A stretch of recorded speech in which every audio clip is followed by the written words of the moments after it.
Hello friends, my name is C Ritish Raj और आज हम लोग जानेंगे बैंक रिकन्सिलेशन स्टेटमेंट के बारे में। तो ये बैंक रिकन्सिलेशन स्टेटमेंट होता क्या है?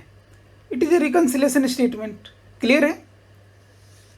अच्छा चलो, इससे पहले हम जान लेते हैं कि इस टॉपिक में हम क्या क्या पढ़ेंगे। तो इसमें हम पढ़ेंगे कि बीआरएस क्या होता है। हमने बैंक रिकन्सिलेशन स्टेटमेंट को बीआरएस बोल दिया और आगे भी हम यही करेंगे। ठीक है, ये क्यों प्रिपेयर किया जाता है, कैसे प्रिपेयर होता है, प्रॉब्लम सॉल्विंग हम इजीली कैसे करें और एग्ज़ाम की यूटिलिटी क्या है इसकी। तो चलो सबसे पहले हम एग्ज़ाम यूटिलिटी पे बहस करते हैं।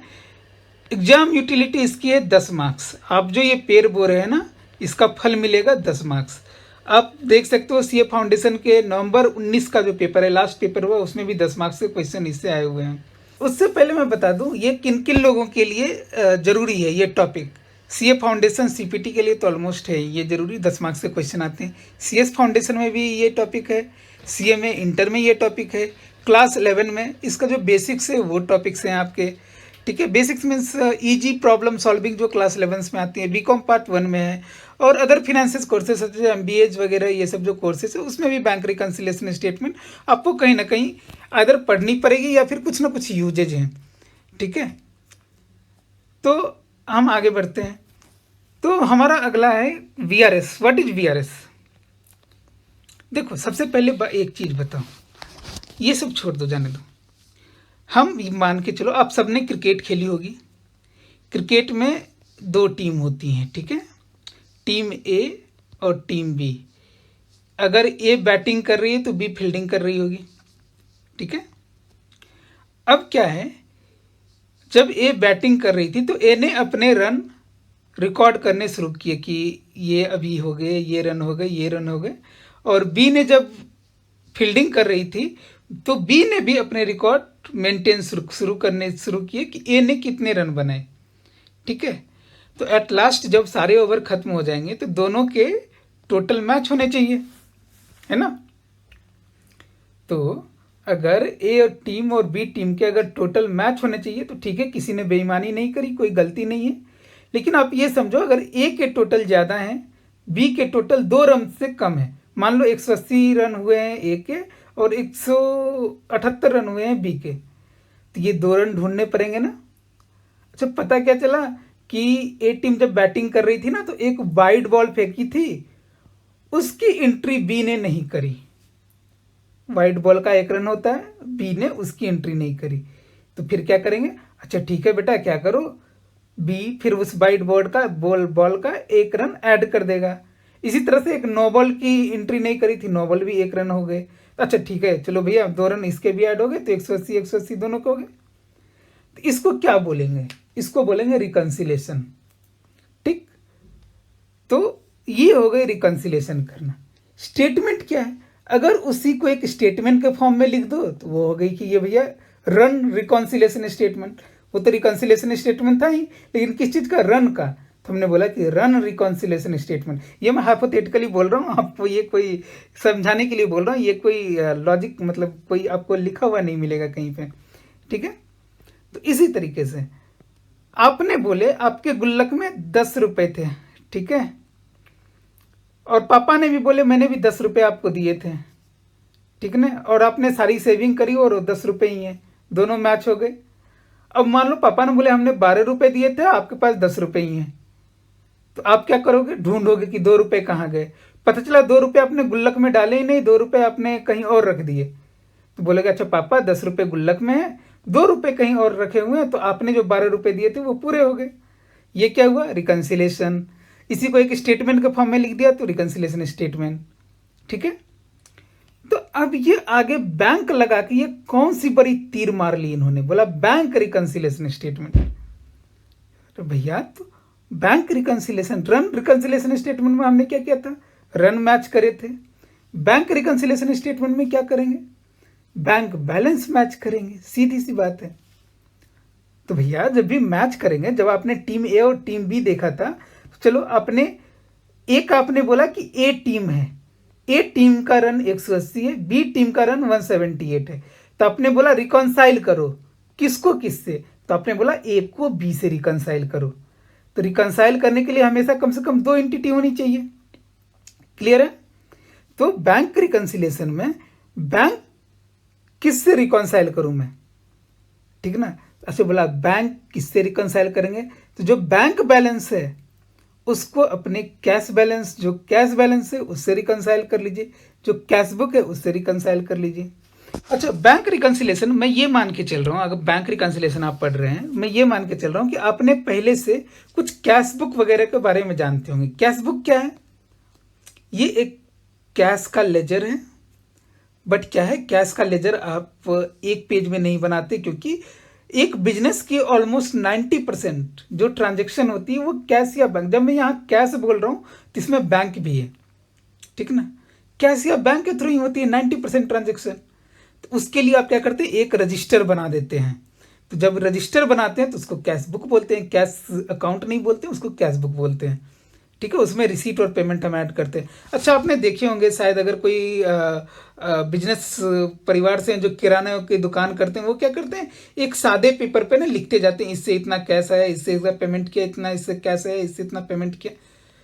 वो वही कैश बुक है। अगर उसको एक बंडल के फॉर्म में, एक रजिस्टर के फॉर्म में अगर आप लिखो तो वो कैश बुक है। अच्छा कैश बुक भी दो तरीके के, तीन तरीके के होते हैं इनफैक्ट। एक सिंगल कॉलम कैश बुक, एक डबल कॉलम कैश बुक, एक आपका हो गया ट्रिपल कॉलम कैश बुक, एक पीटी कैश भी होती है ना?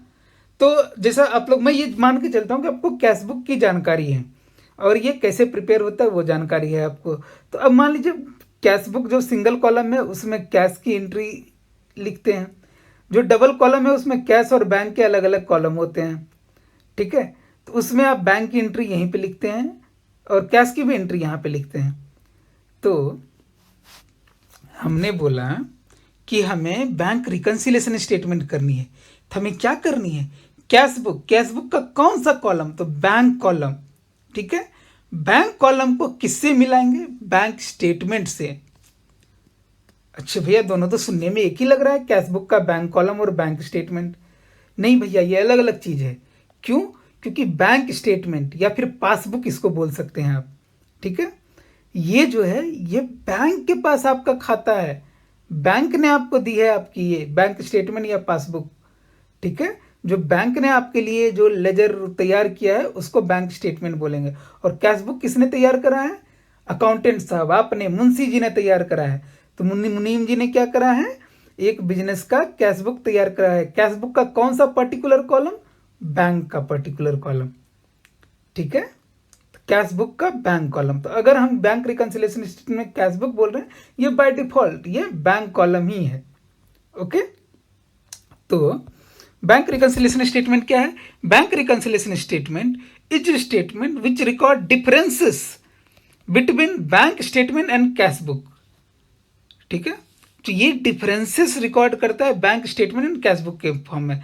कैसे भैया, कैश बुक के हिसाब से इतनी बैलेंस है, अच्छा ये डिफरेंस थी, अच्छा लो बैलेंस एज पर पासबुक मिल गई, ठीक है?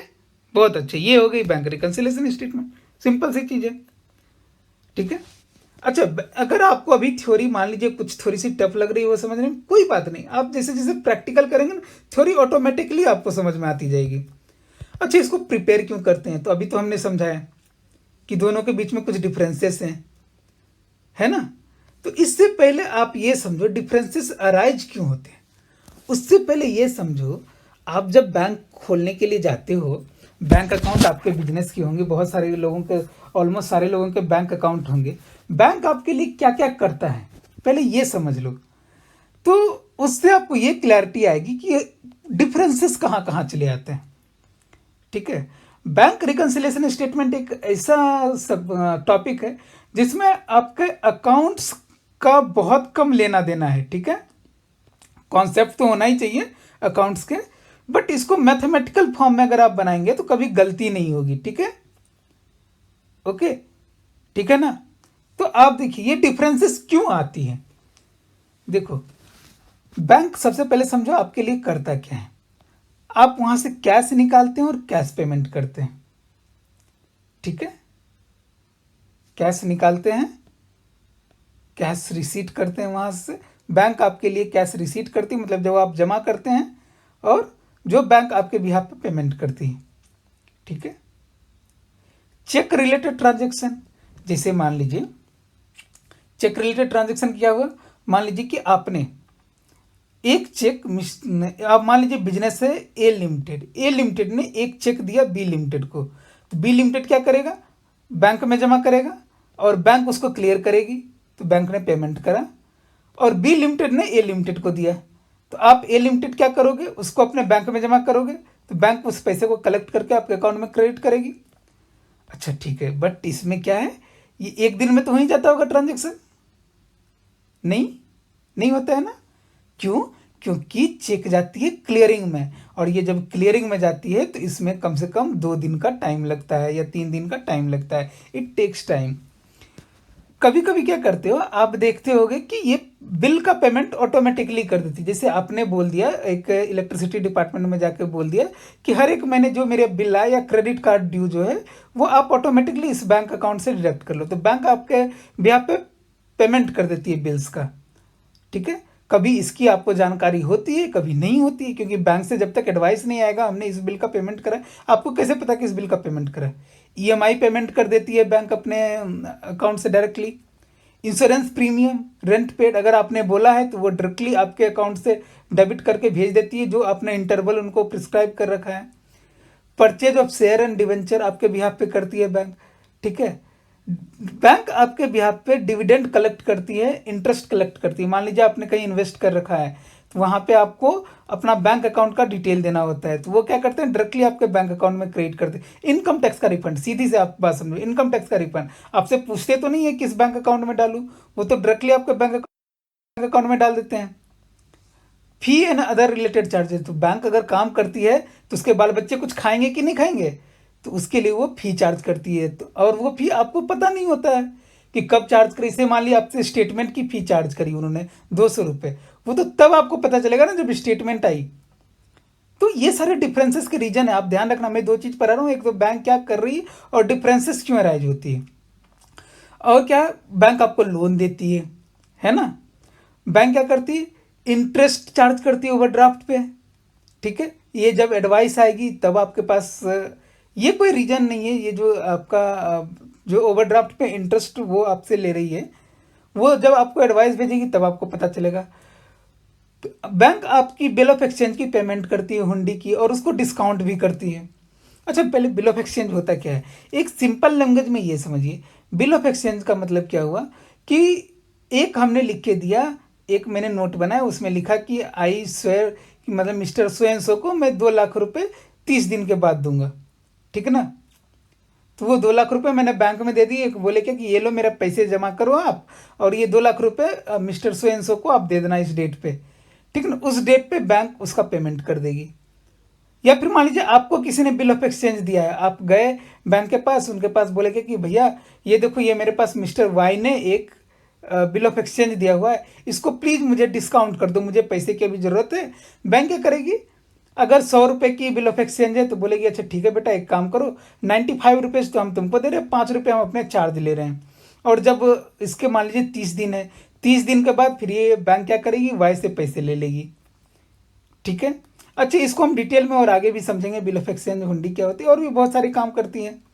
ठीक है, तो ये है रीजन ऑफ डिफरेंसेस। ठीक है, रीजन ऑफ डिफरेंसेस आप समझ गए।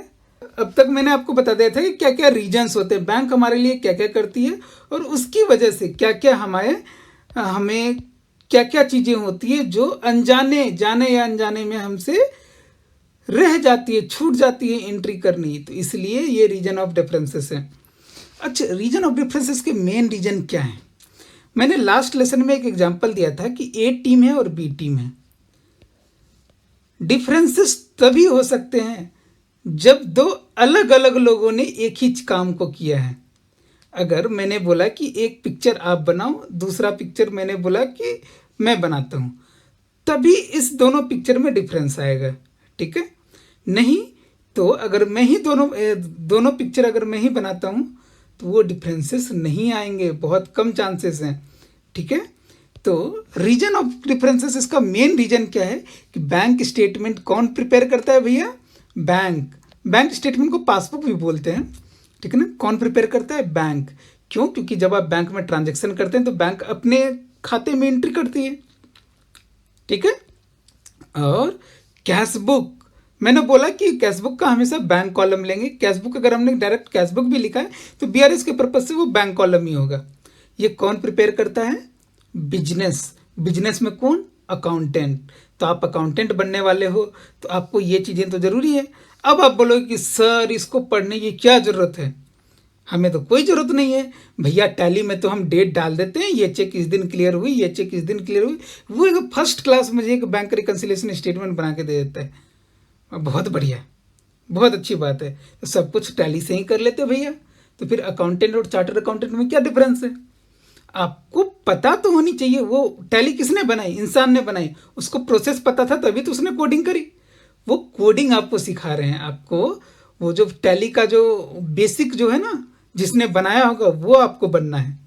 ठीक है, आपको पता तो चले बिजनेस ट्रांजैक्शन कैसे मूव हो रही है। ठीक है, तो ये रीजन ऑफ रेफरेंसेस है।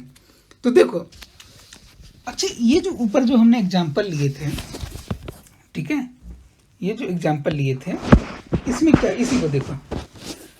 जैसे मान लो अगर कोई एक, जैसे ये चेक रिलेटेड ट्रांजैक्शन है, ठीक है, आपको ये पता है कि एक चीज़ और, बैंक रिकन्सिलेशन जब भी बनता है एक पर्टिकुलर डेट पे बनता है। ठीक है, तो मान लो आज 30 तारीख है।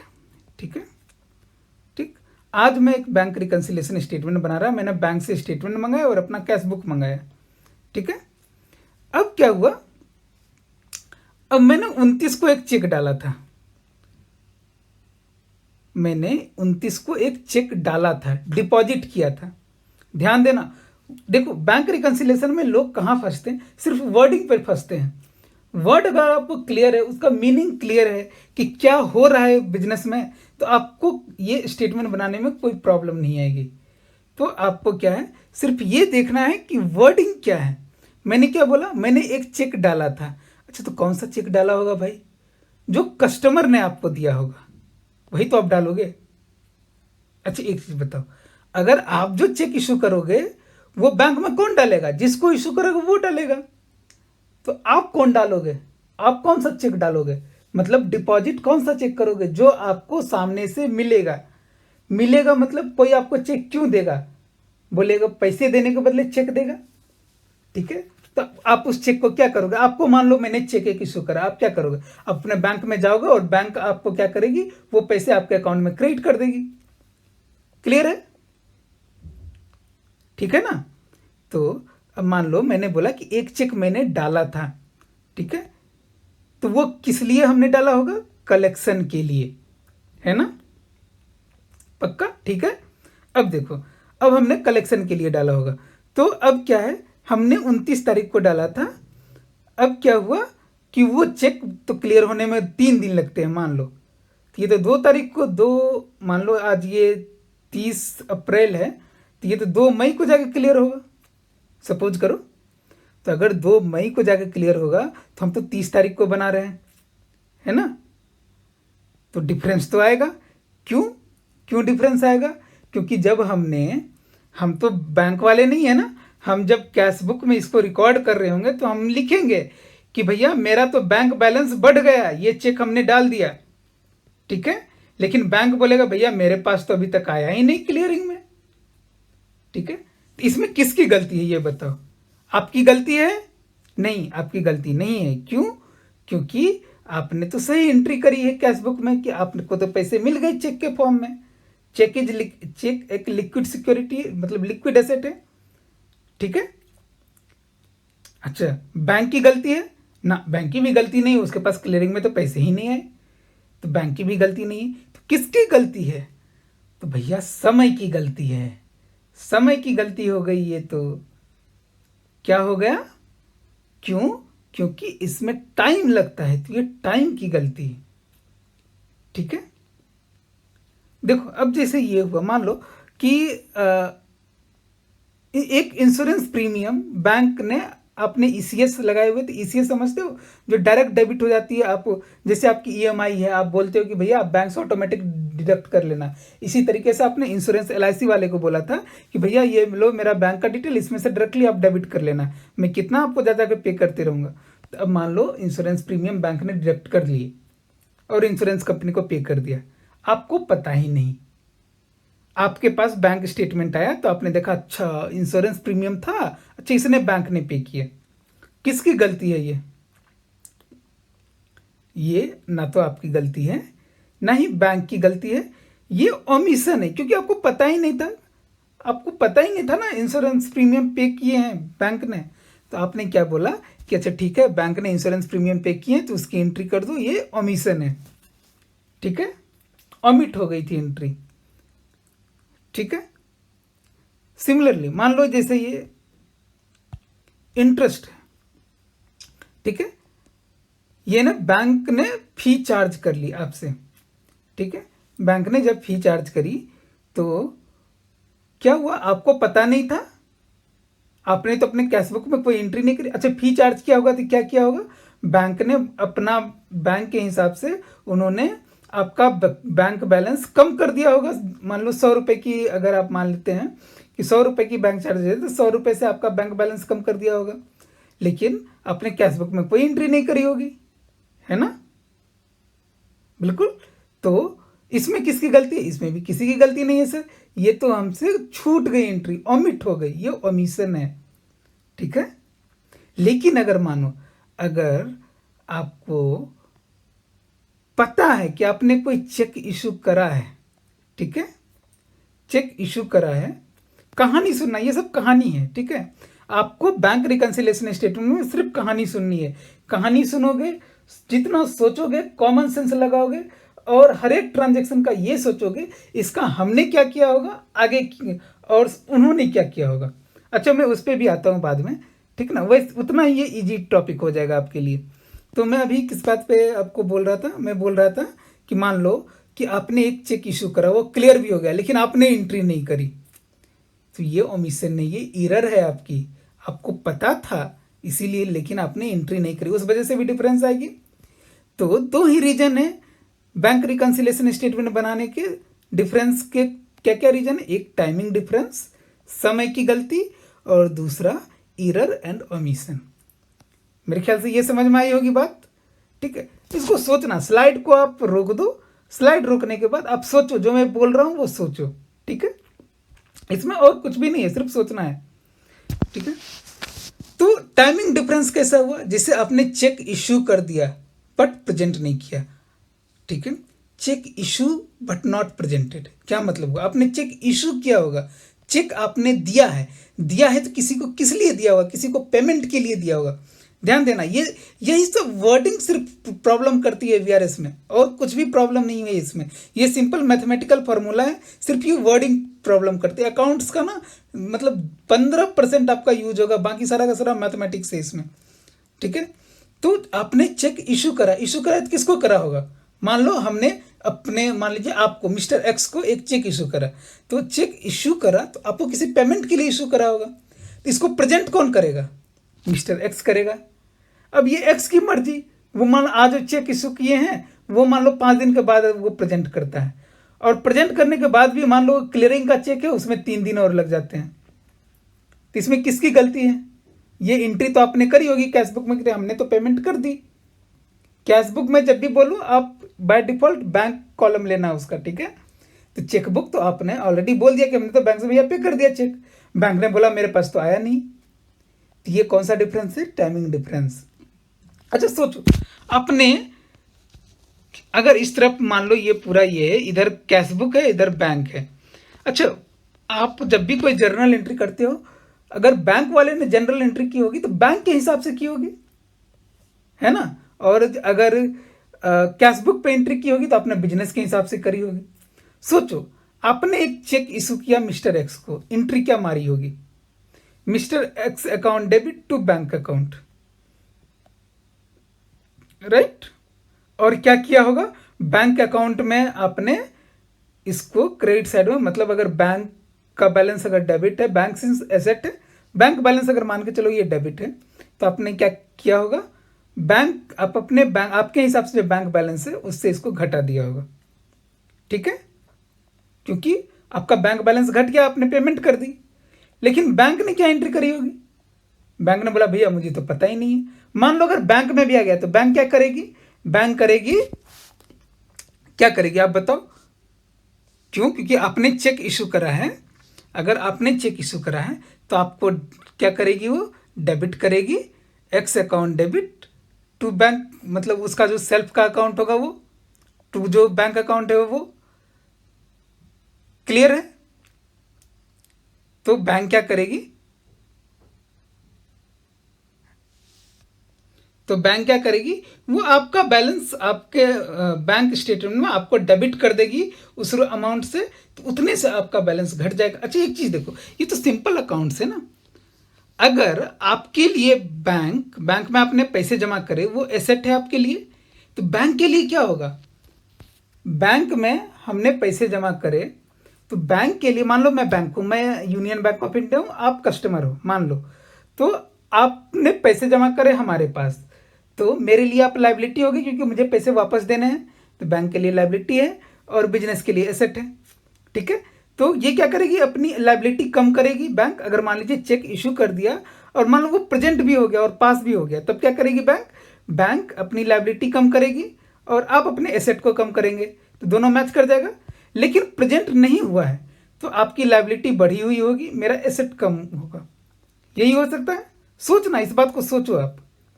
तो ये टाइमिंग डिफरेंस है। Similarly cheque deposited into bank but not cleared, cheque आपने डिपॉजिट करे हैं आपके अकाउंट में क्रेडिट करने के लिए, बट बैंक ने क्लियर नहीं करा है, या फिर वो आपने प्रेजेंट नहीं करा है, या क्लियरिंग में वो अभी अंडर क्लियरिंग है। तो क्या होगा ये, जब आपने चेक डिपॉजिट करा तो आपने क्या करा होगा, कैश बुक में एंट्री करा होगा। मान लो कि एक्स से आपको चेक मिला था, तो आपने क्या करोगे, bank account debit to X account, तो आपका बैंक जो एसेट है वो इंक्रीज हो गया। अगर ये क्लियर हो जाता तो आपकी यहाँ लाइबिलिटी, बैंक जो बैंक में बैंक वाले क्या करते, आपकी लाइबिलिटी और बढ़ा देते, मतलब उनकी लाइबिलिटी और बढ़ जाती, क्योंकि और ज़्यादा पैसे आ गए, ज़्यादा पैसे पे करने पड़ेंगे बैंक को। लेकिन सिंस क्लियर नहीं हुआ है तो क्या हुआ, उन्होंने अपनी लाइबिलिटी नहीं बढ़ाई बट आपने अपना बैंक बढ़ा दिया। ठीक है, तो ये टाइमिंग डिफरेंस है, ये समझ में आया होगा। और इरर ओमिशन, ये तो आप समझ सकते हैं कि interest charge by bank paid by bank, हमें पता ही नहीं था, तो हमने क्या करा होगा, हमने एंट्री ही नहीं करी होगी। मतलब अगर इंटरेस्ट चार्ज की है बैंक ने तो हमने अपना एसेट कम किया ही नहीं होगा, जबकि उन्होंने अपनी लाइबिलिटी कम कर दी होगी बैंक ने।